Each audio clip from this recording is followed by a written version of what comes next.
جو سازشیں فبیہا گھر میں کر رہی تھی اس کی سزا المیر کو بھگتنی پڑ رہی ہے۔ مہک اور آریان جو کہ اپنا بچہ اس دنیا میں آنے سے پہلے ہی کھو چکے ہیں، وہ بچہ جو کہ ان کے لیے ایک معجزہ تھا، ایک ایسی خوشی جو انہیں بہت زیادہ امتحان کے بعد ملی تھی، لیکن فبیہا کی نفرت نے اس خوشی کو بھی ان سے چھین لیا۔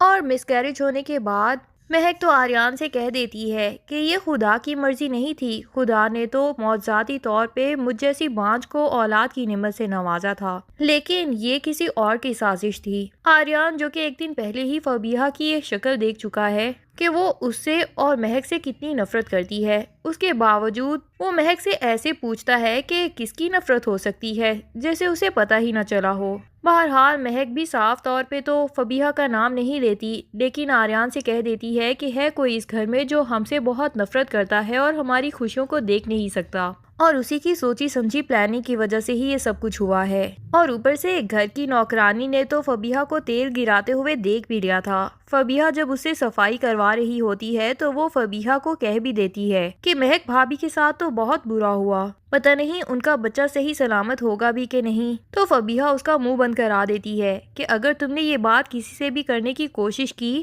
تو تمہاری نوکری سے تمہیں ہاتھ دھونے پڑیں گے، اور رہی بات تیل گرانے کی تو میں نے جان بوجھ کے نہیں گرایا تھا بلکہ میرے ہاتھ سے پھسل گیا تھا۔ بہرحال نوکرانی بھی فبیہا کو بتا دیتی ہے کہ میں تو آپ کو دیکھ چکی ہوں جو تیل آپ نے گرایا تھا، ہاں اب آپ اس بات سے مکر رہی ہیں تو ٹھیک ہے، میں بھی اپنا منہ بند رکھوں گی، بس میری نوکری نہیں جانی چاہیے۔ پر نوکرانی کا منہ کب تک بند کروا پائے گی فبیہا؟ آریان تو خود ہی فبیہا سے پوچھ لیتا ہے کہ فبیہا تمہیں ہی ہمارے بچے سے کوئی پرابلم ہو رہی تھی اور تم اس دن بھی مہک کو دھکا دینے کی کوشش کر رہی تھی، تمہیں میں نے اپنی آنکھوں سے دیکھا تھا، اور جب میں نے تمہیں روکنے کی کوشش کی تو تم نے اتنا ہنگامہ کریٹ کر دیا کہ المیر کو اور ابو کو بھی ہمارے خلاف کر دیا اور ہمارے منہ پہ جھوٹ بولنے لگی اور جھوٹے الزامات لگانے لگی۔ اب تم اپنے منہ سے خود ہی سچ سچ بتاؤ گی کہ مہک کے یوں گرنے میں آخر کس کا ہاتھ تھا؟ آریان کو تو ابھی یہی شک پڑ رہا ہوتا ہے کہ شاید فبیہا نے مہک کو دھکا دیا ہوگا، لیکن اس سے پہلے کہ فبیہا کوئی جواب دے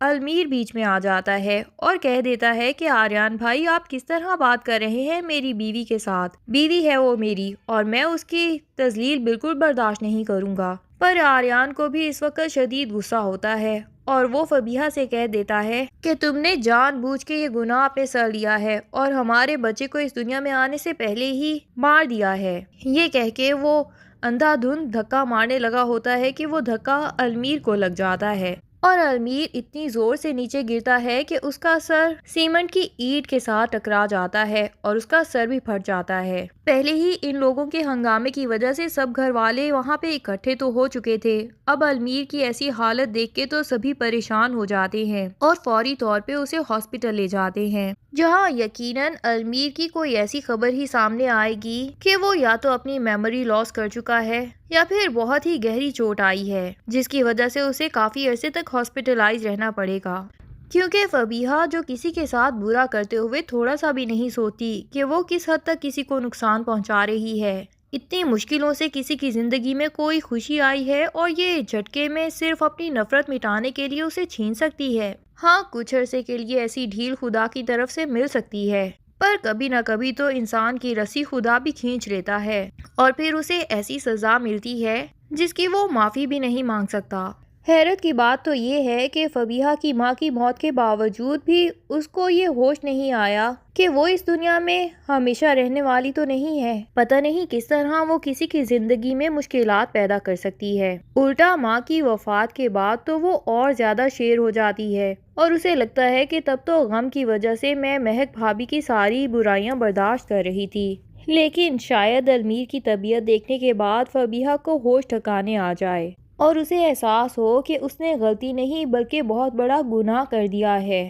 اور پھر ویسے بھی زین تو اب لاوارث ہو ہی چکا ہے اور فبیہا دو بچوں کو سنبھال بھی نہیں سکتی، تو عین ممکن ہے کہ وہ زین کی کسٹڈی کے لیے آریان بھائی اور مہک کو آفر کر دے کہ میں چاہتی ہوں کہ آپ لوگ اسے گود لے لیں، شاید اسی طرح میرے گناہوں کی تلافی ہو سکے۔ لیکن اپنے بچے کی امید کے بعد کسی اور بچے کو گود لینا یہ دل کو تو نہیں لگتا۔ ادھر ایمان جب سے آصف صاحب کو دیکھ رہی ہے کہ وہ عنبر بیگم کے جانے کے بعد بہت تنہا رہ گئے ہیں تو ایمان کو آصف صاحب پہ اتنا ترس آتا ہے کہ وہ تو ان کی دوسری شادی کروانے کی بھی بات کر دیتی ہے۔ شاہویر کو پہلے تو یہ بات بالکل عجیب لگتی ہے، بہرحال وہ ایمان کے ساتھ اپنا رشتہ استوار کرنا چاہتا ہے تو وہ چاہتا ہے کہ اس کی کسی بھی بات کو رد نہ کرے، اسی لیے وہ ایمان کو کہہ دیتا ہے کہ مجھے خوشی ہوئی کہ تم نے ابو کے بارے میں ایسا سوچا اور تمہاری اس فیصلے پہ میں غور کروں گا، لیکن فی الحال بہت جلدی ہو جائے گی، ہم کچھ عرصے کے بعد اس بات کو ڈسکس کریں گے۔ پر شاید ایمان کو تو آصف صاحب کے بچوں سے بھی زیادہ جلدی ہے، وہ تو بار بار آفس میں بھی راہم کے سامنے یہی بات کرتی رہتی ہے، اسی لیے راہم جس کی اچانک ہی شاہویر سے ملاقات ہوگی تو وہ بھی اس سے پوچھ لے گا کہ کیا سوچا ہے آپ نے انکل کی دوسری شادی کروانے کے بارے میں۔ مجھے تو ایمان کی یہ رائے کافی اچھی لگی، تو میں چاہتا ہوں کہ آپ سب بچوں کو بھی مل کے یہی فیصلہ لے لینا چاہیے اور انکل کو بھی اس کے لیے منا لینا چاہیے۔ شاہویر کو تو اس بات پہ بہت شدید غصہ آئے گا، اسے تو ویسے بھی راہم ڈے ون سے پسند نہیں ہے، کیونکہ اسے یہی لگا تھا کہ ایمان کا اس کے ساتھ کوئی چکر ہے۔ اب جب اسے پتا چلتا ہے کہ ان کے گھر کا اتنا پرسنل میٹر بھی ایمان راہم کے ساتھ بھی ڈسکس کر چکی ہے تو اسے تو بہت شدید غصہ آتا ہے اور وہ ایمان کے اوپر بھی چلا پڑتا ہے کہ ٹھیک ہے، مجھ سے غلطی ہو گئی تھی ایک، لیکن میں نے وہ غلطی سنبھال بھی لی ہے اور اس کے بعد تم سے معافی بھی مانگ رہا ہوں، اب اس غلطی کی کتنی سزا دوگی؟ ایمان کو تو سمجھ نہیں آتا کہ شاہویر کو ہوا کیا ہے اور وہ کیا کہنا چاہتا ہے، تو شاہویر مزید بتاتا ہے کہ مجھے بالکل اچھا نہیں لگا کہ تم نے راہم سے بھی ابو کی دوسری شادی کے بارے میں ڈسکس کیا۔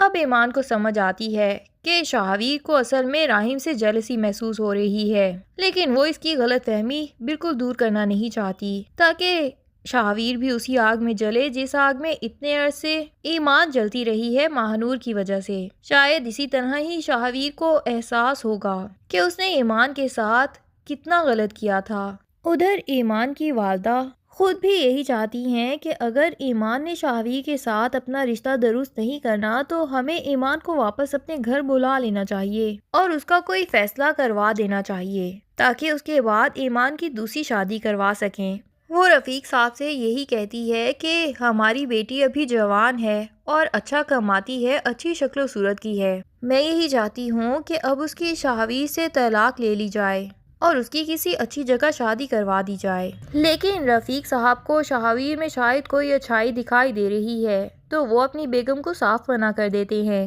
کہ ایمان اور شاہویر کبھی الگ نہیں ہو سکتے اور اب تو مجھے ان کے درمیان تعلقات اچھے ہوتے دکھائی دے رہے ہیں، تو میں ایمان کو ایسا کوئی فیصلہ لینے کے لیے ہرگز نہیں کہوں گا۔ پر ایمان کی بھی سمجھ نہیں آتی ہے، جبکہ اس کی طبیعت خراب ہونے کے بعد اس کا بیٹا زاویار بھی اس کی ماں کے گھر ہی رہتا ہے اور اب تو یہاں اس کی ساس بھی نہیں ہے، تو بلا وجہ اس گھر میں آخر رہ ہی کیوں رہی ہے؟ وہ خود بھی اپنی ماں کے گھر کیوں نہیں رہ لیتی؟ اگر اسے شاہویر سے رشتہ نہیں رکھنا ہے تو مکمل طور پہ توڑ دے، کیوں بلا وجہ اس گھر کے لوگوں کی فکریں کر کر کے دکھاتی ہے؟ اور اگر رشتہ رکھنا ہے تو پھر اپنی یہ ضد ختم کرے اور صاف بتا دے کہ میں نے شاہویر کو معاف کر دیا ہے اور میں ابھی بھی شاہویر سے ہی محبت کرتی ہوں۔ خیر آج نہیں تو کل وہ یہ سچ تو سب کے سامنے بتا ہی دے گی، لیکن شاید وہ سچ بتانے سے پہلے شاہویر کی دل سے مانگی ہوئی معافی کا انتظار کر رہی ہے۔ کب تک مانگنے والا ہے شاہویر ایمان سے معافی، یہ سب جاننے کے لیے ڈرامے کی اگلی ایک ساتھ کے ساتھ جڑے رہیے۔